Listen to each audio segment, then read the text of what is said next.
Thank you, Amir. I would love to just say hi quickly to everyone. Could you take the presentation from the screen for 1 second so folks could see hi here. This is me. I'm maybe somewhere on your screen, down at the bottom or at the center of your screen. I'm excited to be here today and joined by so many people from all around the world. That's really great. My name is Mirik Milan. I wrote that also in the chat. Co-founder of VibeLab, and I will be hosting this session together with Amir Salem, who is kindly letting people in that are joining today. Feel free to leave your name and what you do and the city that you're from in the chat, so folks can get to know each other a little bit. Just wanted to let you know that this session is being recorded because it's officially the final day of night school, but it's also an opportunity for us to look ahead.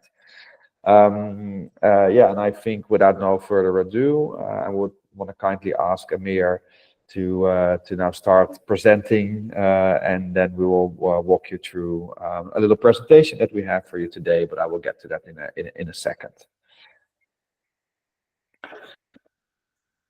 Thank you, Amir. That's appreciated. Yeah, so the program for today, we're super excited to be here. We are joined also by, of course, our night school participants from last year, but we'll get to that in a second. So first we will hear about the night school program in 2024, the impact and achievements, what we have done in the last year. Secondly, we will highlight, you will see event highlights and stories from night school participants from last year that have joined us here today, Esther, Daniel, and Iona. And in the last part of this session, we want to speak about the future of night school and how you could get involved as well. And we'll do a general Q&A. We'll try to keep everything within an hour, so we don't take too much of your time today. I'm really excited to see so many people from all around the world. So as always, our webinar housekeeping, please use respectful and considerate language while speaking. If you don't know, please don't assume. Keep your microphone muted when you're not speaking, and there will be a moment for a quick Q&A at the end of this call, and please raise your virtual hand to speak when we get to that stage. And if there's any feedback, you can reach out to amir@vibelab.org if you have any questions, but we will also be posting a quick link later on. Keep an eye out for the chat today, because we might post there some interesting links that you might want to review or save for later. So first of all, let's start with night school, and I hope you will allow me to share a little bit of my personal story. As I said, I'm the co-founder of VibeLab, which is a research consultancy and advocacy agency dedicated to supporting creators and preserving nighttime culture. A lot of big words. What does that mean? I've been a club promoter all of my working life. I started organizing parties when I was 20 years old, and for me, it really was an opportunity to develop my talents as a creative producer. That in the end led to the fact that I was able to work in the creative industry, not only organizing parties, but doing fashion shows, photo shoots, and all kind of creative production. And you can really see that the night really often is a serious playground, a place where people can develop their talents, no matter what their background is, and really carve out this space for themselves. And that is something that in my past I all had to do by myself. I didn't have somebody to guide me or to point me in a certain direction, and that's why also there was a lot of mistakes and things that I'd done that I would have gladly would have wanted that it was not necessary. So that's also a little bit where the idea of night school came from. Later on in my career, I was elected as the night mayor of Amsterdam, a role that I helped to establish and strengthen over the years between 2012 and 2018. And with the amazing work of my partners in VibeLab, Lutz Leitzenring, but also Jane Slingo, Lutz being based in Berlin and Jane Slingo being based in Sydney, we managed to develop this nighttime governance and nighttime advocacy space into a big global phenomenon. There's more than 100 cities around the world that have a night mayor or similar position, and there's even more cities that are thinking of establishing this role. but also thinking about how can we empower future generations, how can we make our cities more livable and vibrant and safe at night. And we really believe that investing in cultural production is the most important thing to keep our cities livable. So that's a little bit my personal story behind also Night School, and I would like to tell you a little bit more what we've done this year. If you could continue to the next slide.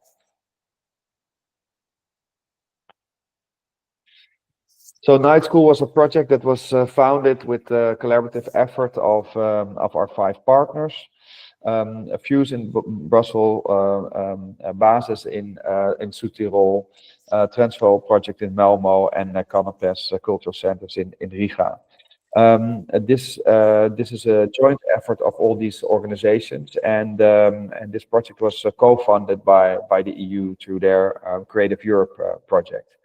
And that's really what makes you feel like a European working in these kinds of projects. So you see that everybody has challenges and opportunities to overcome. So to get to the point, what is Night School? Night School is a transnational training program for nightlife creators and cultural producers.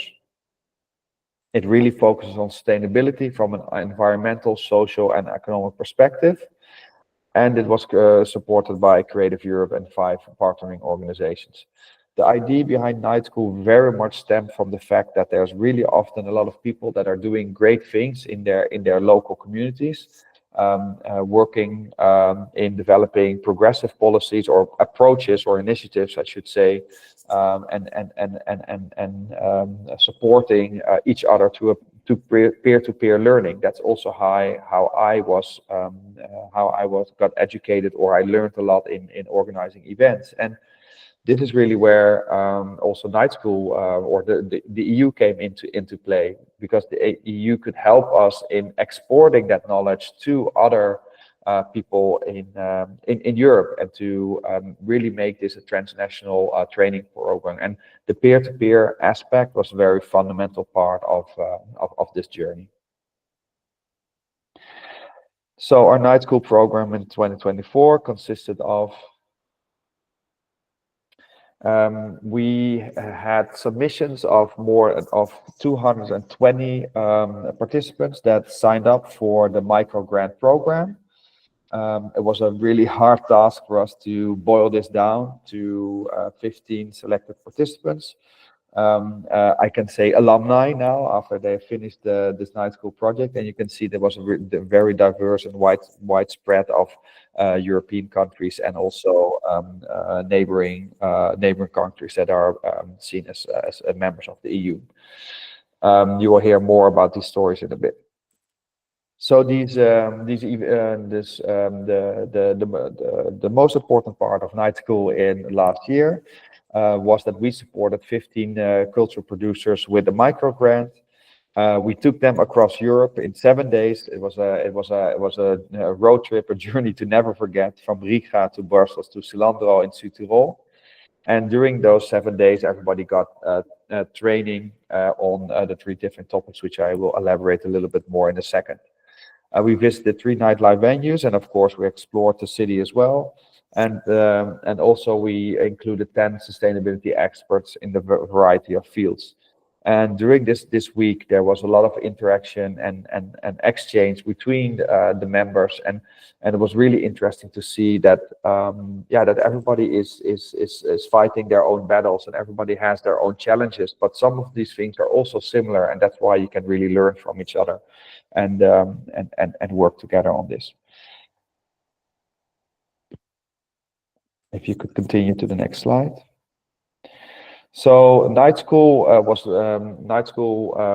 had 3 educational pillars, which was social awareness and nightlife, entrepreneurial insights, but also environmental sustainability. We feel as these things are very important in the current nightlife scene in Europe, but also in the rest of the world. And that's why we work together with these 10 specialists on a variety of topics.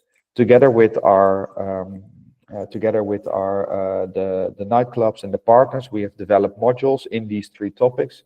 And if you go on to the next slide, Amir, then I can show you some of the topics that we have worked on. I know that on this call there's a lot of creative, cultural and creative producers. So some of these topics that you will see here will seem very close to what you already do, but there's also probably a few people from cities or elsewhere that are might less familiar with these topics. So when it comes to in the social awareness topic, we were very much focused on how people behave and act and interact in music venues and nightclubs around Europe and the rest of the world, and really understanding how do we create an inclusive space through training and other aspects.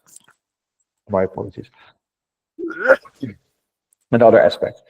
But also really working on, we have worked together with our participants also on developing more business plans. You know, I personally have made so many mistakes in budgeting. You know, and budgeting is unfortunately also a creative process. And to become a resilient operator, or to become to run a sustainable business, it's very important to learn the ropes also in these kinds of aspects. That is something that in my own education I was always missing. You know, they tell you to do a lot of projects, or you have the opportunity to do a lot of projects, but they never tell you how to create like a solid business plan or a budget, and how and also to be strict on your own budget, because everything is so exciting and fun. But also we have received very practical advice in, you know, things that culture producers could ask a venue where they're promoting a party, like what kind of sustainability measures does this venue actually have in place. And still we are really going to the phases of awareness when it comes to sustainability in nightlife, and thinking about slow touring, thinking about our carbon emissions, but also thinking about what kind of faucets do you have in the bathrooms in these venues. That's something we received information from and lectures about from these specialists. So if you can continue to the next slide for me. So here's a little of a quick overview, and we can browse to this quite quickly. Quick overview of our alumni, I can say now, sitting together and learning and exchanging ideas and getting trainings. If you can continue to the next slide, please. We've passed through an amazing amount of cities where everybody was pulling from their own history and own knowledge and experience, and sharing where they are on their journey, whether this is setting up a club night, where it's setting up an awareness team to manage the dance floor in a nightclub, or whether this is about becoming more sustainable and as an event or in general. So here are some of the impacts and achievements. We have gave out 75,000 euros spread over 15 participants for this training week that we did, but also for the micro grants that we distributed to everyone.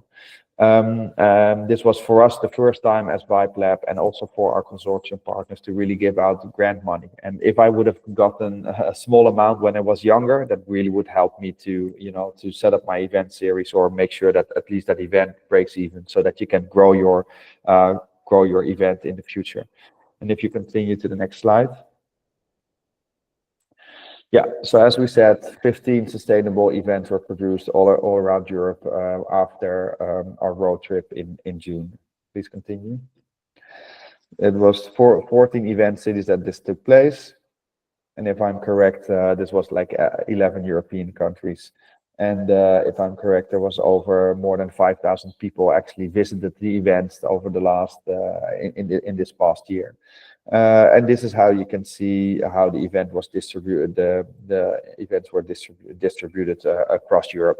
So you really can see it like an international network of cities and parties. And that's, I think, what makes NightSchool so precious, because all these you know, community organizers, promoters, collectives that were involved in NightSchool, they create their own little community, their own little environment. And I sometimes, you know, these small little communities, these people, these like-minded souls that come together, that's really what shapes the identity of a city.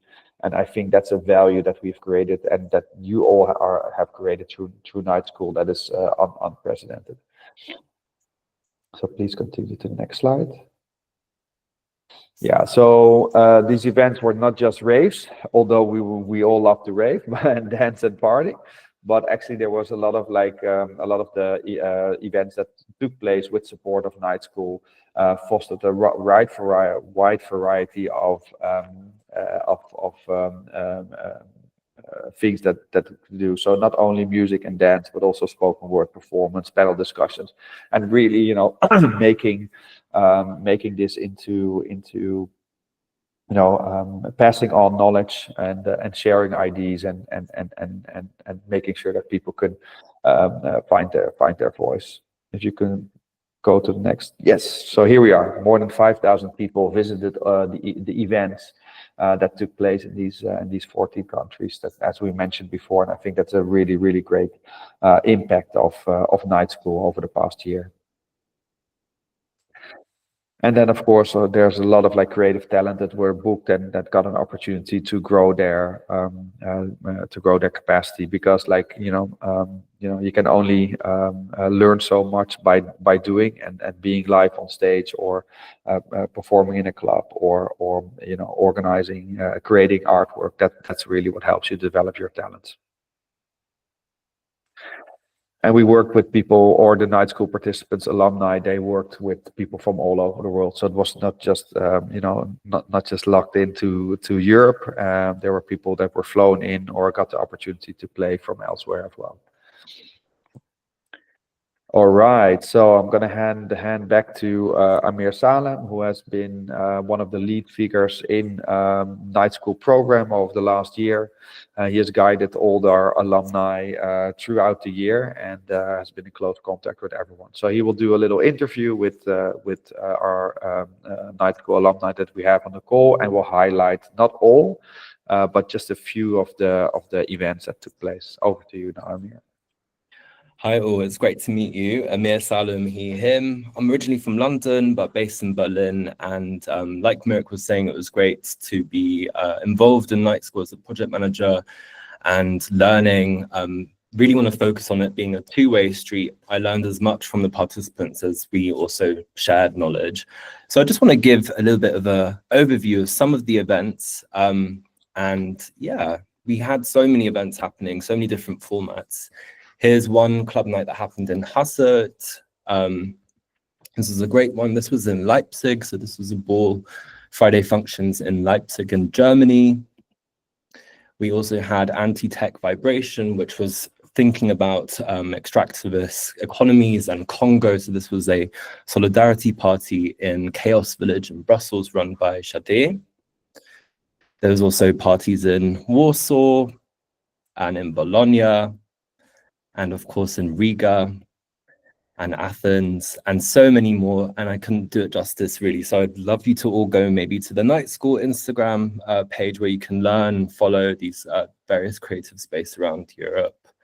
So today I'm really grateful to welcome Esther, Daniel and Iona, who produced 3 events in Copenhagen, Brno and in Amsterdam. And I'm going to stop screen sharing here and just ask you all to, wait, here we go. Yeah, just welcome yourselves. Esther? Hello. Hello, Esther, Iona, Daniel, Hi. hey. Hi, everybody. My name is Esther. I'm based in Copenhagen, originally from London, UK. I've been here for about 7 years, and right now I am a curator, or I've taken more of a curatorial role in the last couple of years. So whether that's club nights, live music venues, exhibitions, I'm putting together nice concepts and artists. I'm also a promoter, I'm a DJ, and I work for a very lovely nonprofit called Another Life. So my event, should I keep going? Yes. So I Yeah. did an event in November, but this was in collaboration with a lot of very lovely collectives based here in Copenhagen. It was a DIY festival. It was very, oh, There we go. it was very rowdy, but it was also very fun. So the concept was that it was side quests. So if you came to the festival, you would be able to hear live music, you'd be able to go to the rave, you'd be able to go to the radio room segment, you'd be able to get a tattoo, you'd be able to attend a workshop. So with the money that I received from the night school program, I curated the second room, room 2, the live room. And my focus here was, mostly, I guess, if we're talking about the themes, Mirac shared social sustainability. So I really wanted to broaden some of the things that we did in the festival, so it wasn't so focused on one style of music or one particular type of artist. I allowed some artists to play live for the first time. I invited them to. I booked 5 artists altogether, or 6, or including myself. 2 were international, the rest were Copenhagen based. But before the live room began, we also held a production workshop with one of the international artists, and it was based on this Against the Clock theme that you've probably seen on YouTube.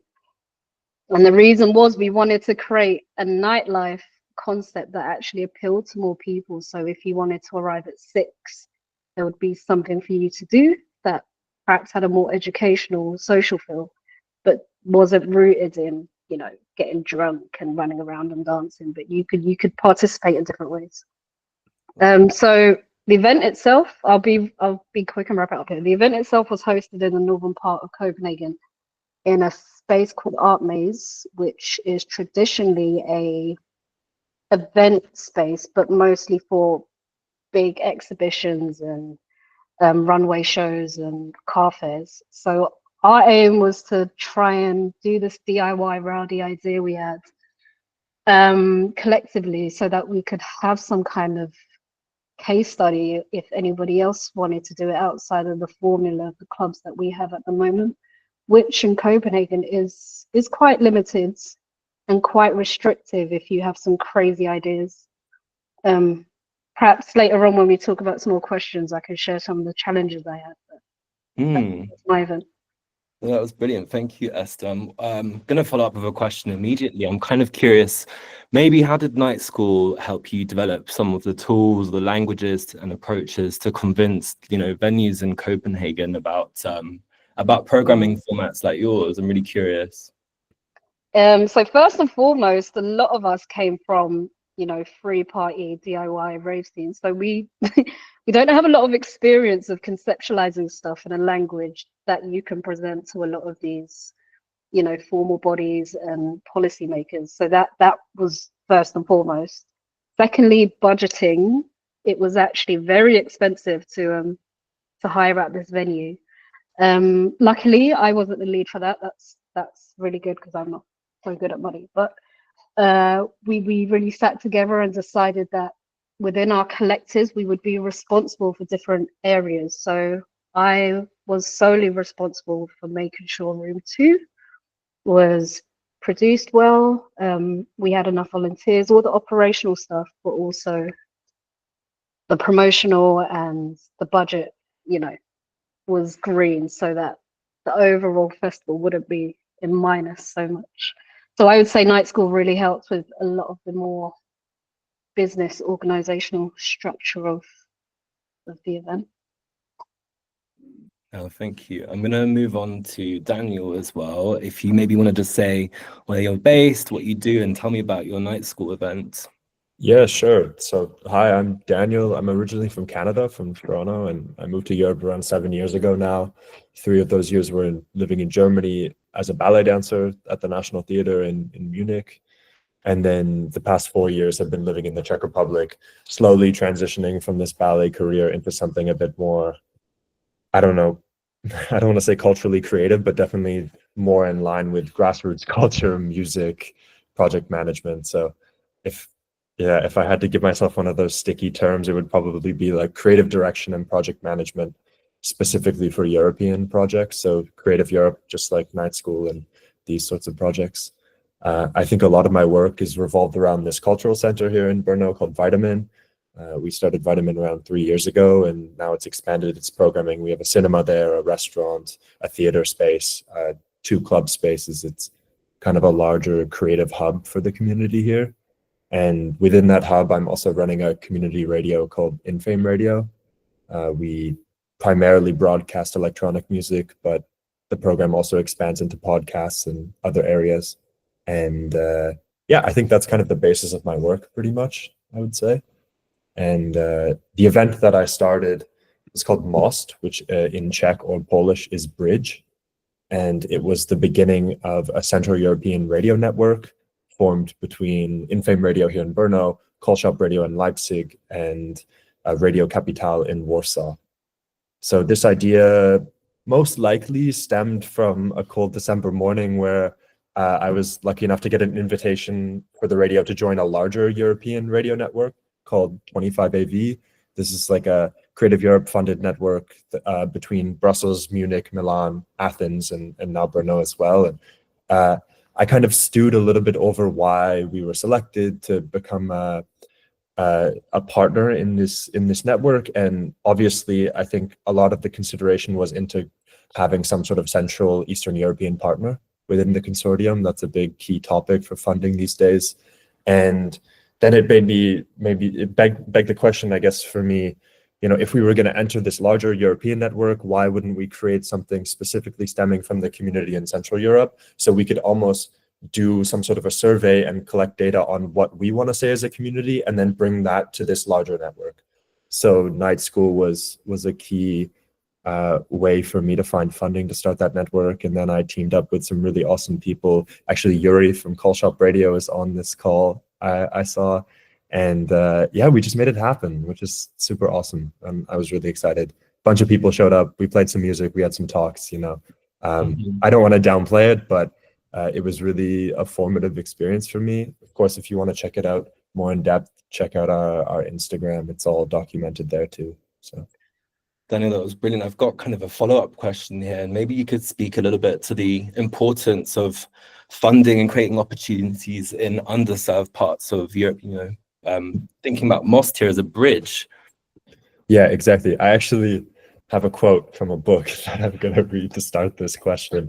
It's funny, I'm reading this really fun little essay from a Dutch writer. He's a cultural critic, but he's extremely blunt in everything he says. And there's this section on geopolitics, and he ends this big rant on how European funding has bridged together the countries all around Europe. It helped progressive cultural dynamics in Eastern Europe to sustain. It connected neighbors in Europe to build relationships, imagine their politics and landscapes, etc.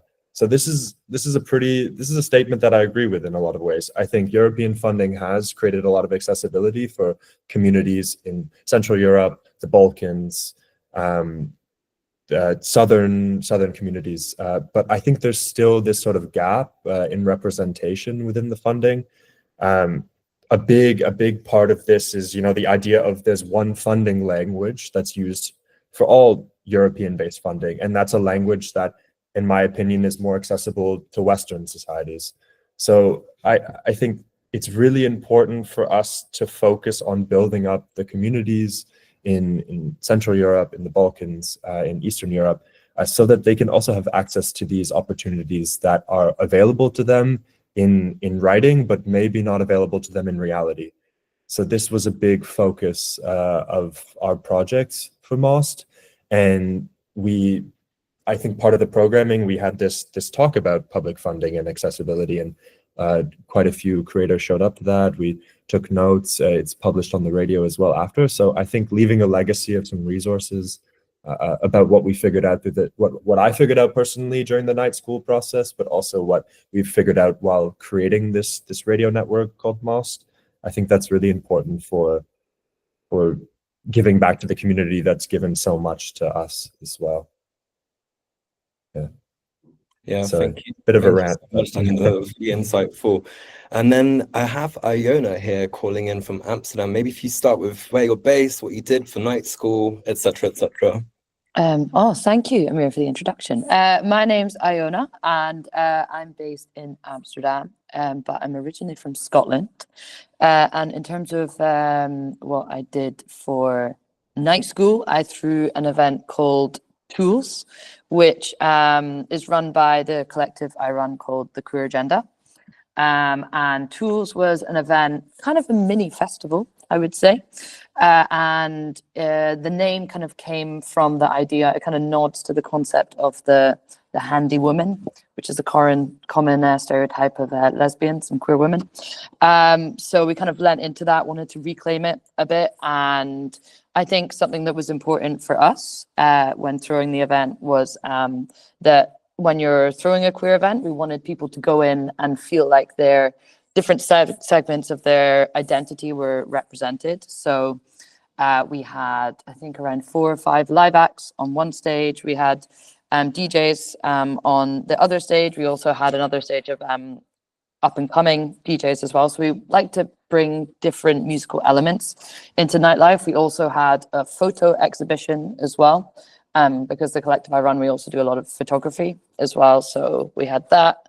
And we also had a skate contest as well at the beginning of the event, which was run by a local skate collective, queer skate collective. So that was also a similar concept as well, of starting at the night, you know, having something that was a little bit more accessible.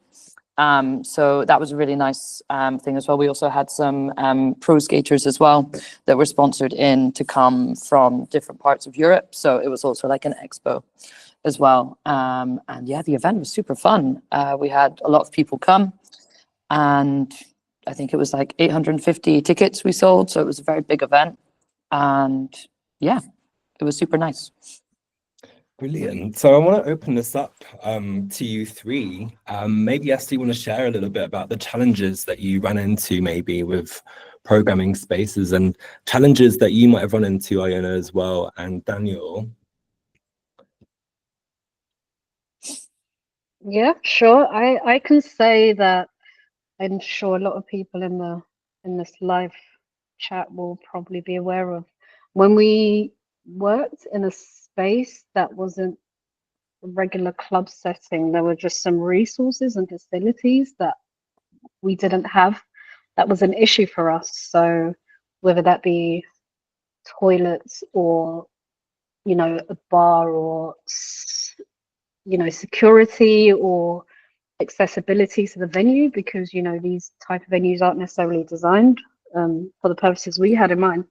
It was quite tricky to fulfill some of the things we wanted. The way we overcame that is by using our network, and amongst us we were able to get everything we need, but it was a challenge, definitely, compared to some of the more commercial and established venues that I've worked with. Same for you, Iona. Daniel, did you run into any challenges in creating your event, producing your event, and maybe what tools you developed to support you in remedying those challenges that you came up against? A challenge for us, we found, we held our event at Skate Cafe, which is a space in Amsterdam, and usually we obviously learned a lot on Night School about creating safer spaces, etc. But it was quite a challenge. We wanted to do the event in a bigger venue because we love the space, but it doesn't always attract the crowd that we would necessarily want to. And they also don't have, they don't send people away at the door. So they don't have as much of a strict door policy. So we wanted to sell as many pre-sale tickets as possible to ensure that it was mainly like our community that came. And the crowd was definitely a lot more mixed as a consequence, which was mostly fine. But again, it was a bit more of a challenge, and we had to deal, unfortunately, with some incidents on the night, which was a bit unfortunate. But I think going forward, like, it's really important to retain trust from our community. So we're working with different venues going forward that are more strict on door policy, etc. as well, in response to that. So that was something that was a challenge. Daniel, if you want to share any reflections on challenges you might have run up against as well. Sure, I guess just like a technical challenge. Most of the production team for this project were radio-based, so coming from situations where audio quality and studio space are pretty high grade. So as soon as we moved into a venue and tried to program this, like the main programming, the main stage for the event was this programming idea where we would book 4 live acts, all from a different community, and they would have an hour slot of live performance, and then there would be 20 minutes of overlap between these performances, and it would be a jam session. So it was like an actual musical bridge that matched the name of the event. And I think just running the technical aspects of that and the technical aspects of these live sets within a venue that isn't necessarily of the same sound grade as a radio studio, or maybe some of these larger concert halls that you could have these live performances in, that definitely added a lot of time onto the schedule, especially on the day of the event, in terms of just getting that ready and working with the sound producers on that. There's a lot in there. I want to move on to the topic about building transnational networks. And I think a bigger reflection on this whole project is that we built a network, so to speak. So I'm wondering if you have any reflections for you three on, what network came out of NightSchool? Well, I can say it's been fabulous for that. It's been really great. It's been a great excuse to go and visit all your pals in different places, which has been good. So I also went to Daniel's party. Can confirm it was a very good time. It was great, and also really, really nice to, because it was obviously like an event which was a collaboration between different radio stations, also meet loads of different people from across Europe as well. At one of my upcoming events, I'll also be booking Esther, so she'll be coming over as well. And I also went to go and visit someone else from NightSchool as well. So yeah, I think from that perspective, it's really awesome to have like a network across Europe, because it really just accelerates that process. And I think it would take a long time to do that organically. So kind of being thrown into this like kind of crazy social experiment with like 15 promoters all going on a little road trip around Europe together and learning loads. It was, I think the transnational network has been really valuable for that, for sharing ideas, also other bookings, and just having other places to visit to understand more about their nightlife scene, etc. So that's been like a really valuable takeaway for me. Yeah, I also went to Amsterdam to visit Iona's new space for the queer agenda, and it was really interesting to see the foundation of all of the projects that they're running. It really filled me with a lot of ideas too, and my imagination was full of how I wanted to create a space for my initiative as well. And then additionally, I have played back to back with Esther now twice, once in Copenhagen and also in Leipzig. Actually, we were booked by another NightSchool participant, Miguel, to play at the final bass music night at IFZ. So that was, I think even specifically in this group of 3, we've definitely seen a lot of each other. Yeah, so you both said that coincidentally we've all have this nice little relationship going on with bookings, and I guess taking inspiration from each other's events. But one thing that I have been reflecting on actually is realizing how privileged being in Copenhagen and perhaps receiving this funding, the position I am in, meeting people who are in parts of Europe where, there literally are no venues or spaces, or if they are, they're, run by gangs or whatever.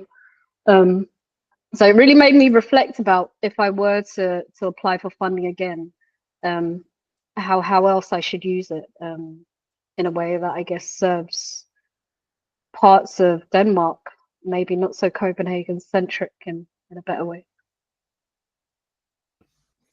No, thank you, 3. I'm going to hand the microphone back to Mirik, but any final reflections before we do so?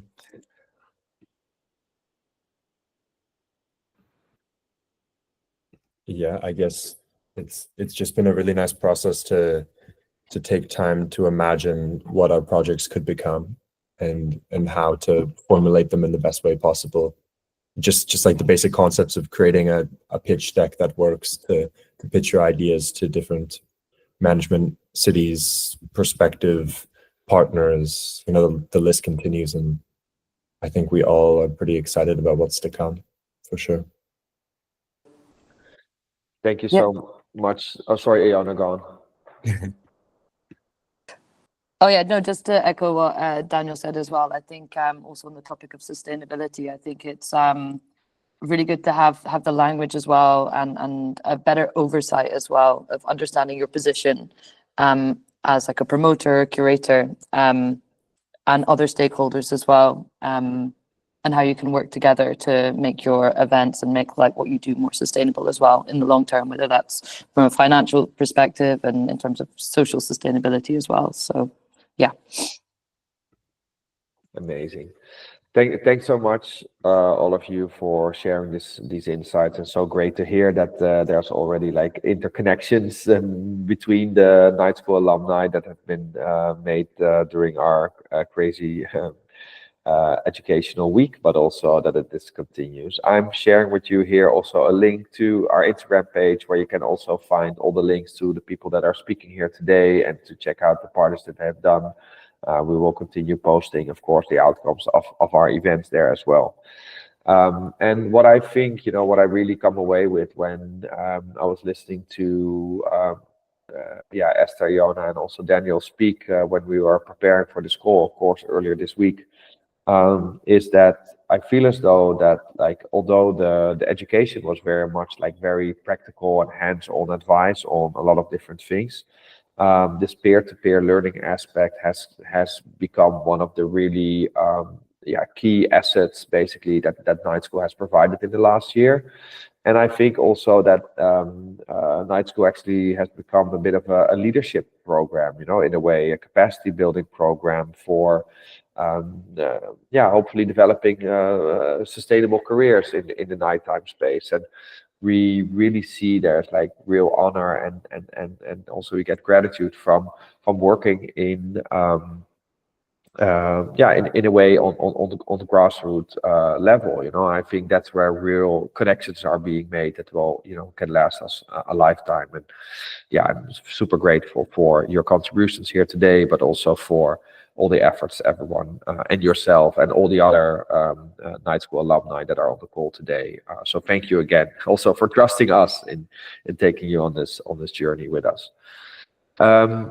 We are running closely to the end of this session. We will leave a few minutes for Q&A, but I just want to quickly take you through what's in store for Night School in the future.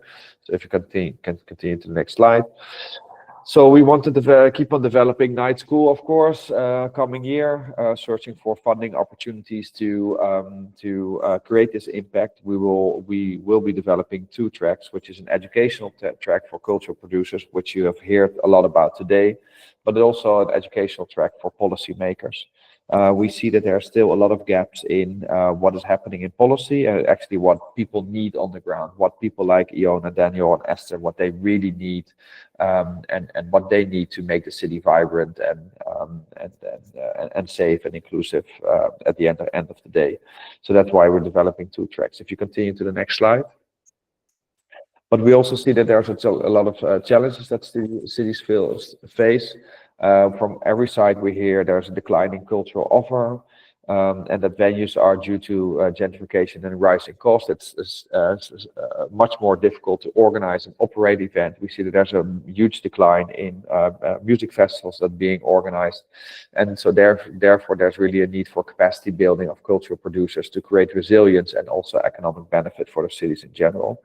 But also when it comes to crafting nighttime policies, there's a huge complexity when it comes to, because of the large amount of stakeholders that are involved. And that is from a city perspective. So for a city to create policies around nightlife that can support cultural producers, but on the other hand, also all the let's say the licenses, or if you want to get a permit for an open air event, and as a cultural producer, you might not have all those tools in hand to deal with all these policy changes and to be reactive on the market.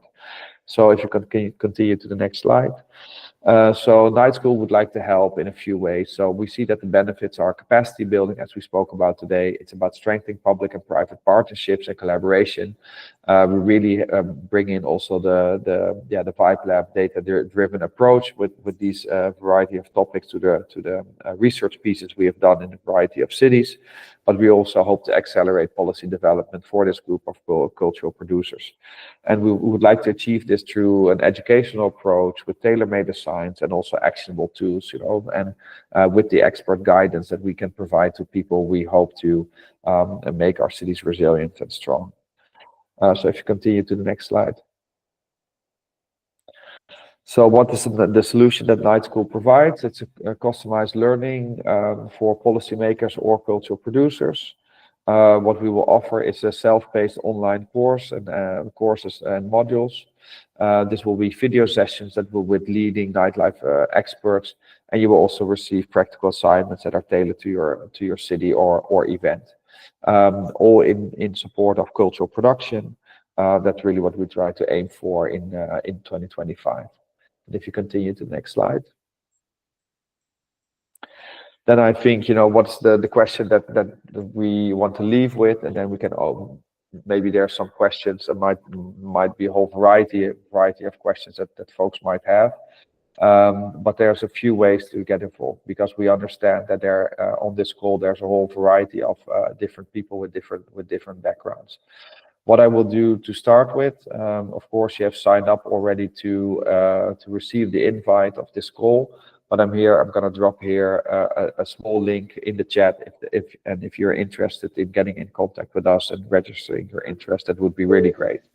So from a city perspective, please share with us your ambitions and challenges, so that we can provide you with a tailor-made program, so that hopefully we can bring NightSchool to your city. Maybe as if you're a grant body and you're interested in setting up a micro grant program for cultural producers with an educational aspect, then please reach out to us. And if you're a cultural producer that is on this call today, we would love to hear from you and from your network who wants to join NightSchool. Because if we could speak to a city and say, well, we have an X amount of cultural producers that are already interested in being in NightSchool, coming year, that would really help us to raise attention, so that we can push forward to bring NightSchool to your city. I think I'm going to leave it at this for now. So these are some options depending on these are some options depending on what your position is in the city. I think it's now time. I will I will ask Amir to help me moderate some questions that there might be at this stage.